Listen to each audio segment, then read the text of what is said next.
Hi there and welcome back to my channel. If you haven't been here before, my name is Angie and I am a chemist who loves makeup. Today we are talking about the Morphe Jaclyn Hill Vault, the collection of 4 eyeshadow palettes whose launch was halted after people who received it in PR gave it inconsistent and less than positive reviews. Jaclyn Hill said in her reveal video of these palettes that these were the exact same formula. So why was this palette a flop for some people then? Well, the formula isn't actually identical. It is missing one of the original palette's main ingredients, and I'm gonna tell you how I think this affects the formula. And before I get into it, if you wanna see more ingredient-focused makeup reviews, please don't forget to click the subscribe button and the notification bell so you will always be notified when I upload a new one. And with that, let us jump into the video. So like I said, the Vault collection is missing one ingredient from its list that was present in the original palette Jaclyn created with Morphe, and that ingredient is kaolin. Kaolin is a white clay.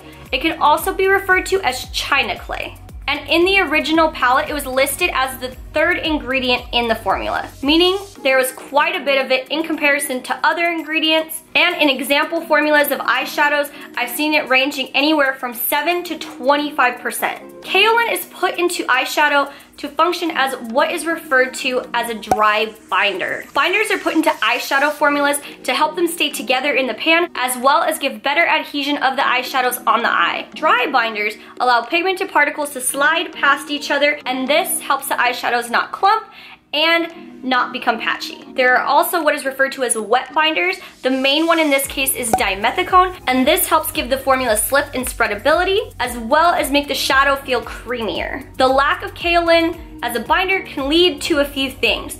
It could lead to an increase in fallout because they're not being held together as well. It can make the eyeshadow not blend out as well. It can make it apply patchy. The other dry binder in this formula is Magnesium Stearate. And this is listed in the section of the ingredients, which is indicated may contain plus or minus. This means that different shades in the palette can contain varying levels of magnesium stearate. And that could explain why the eyeshadows were inconsistent between shades in a palette. For me, when Morphe or Jaclyn speaks about it being a bad batch, I'm kind of not buying it. Generally, manufacturing facilities have quality teams to check that each batch produced meets a certain set of quality standards. So if there were a bad batch, the fault would lie on the facility where the eyeshadows are produced. That being said, Morphe is also a large company now. I don't know if they have established a quality team, but they should. That quality team would ensure that eyeshadows meet Morphe standards as well. And assuming that the palette was produced at the same facility where the original Jaclyn x Morphe palette was produced,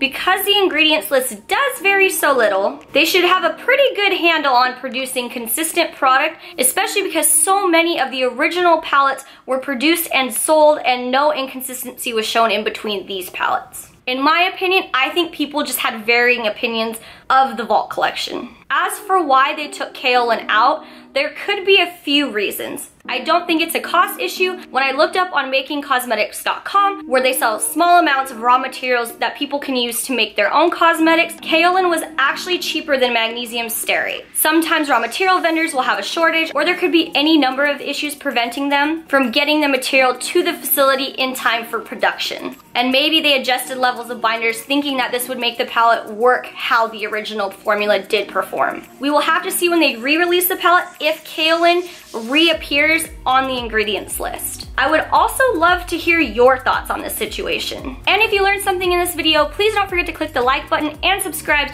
so you'll never miss when I upload a new video. I will link a playlist in the card so that way you can learn more about what ingredients go into makeup products. And thank you to those of you who sent me the ingredients list for the Vault collection. These are people who went to the launch of the palette at the Morphe store. They were kind enough to send me the ingredients list and help me make this video. And with that, I will see you in my next video.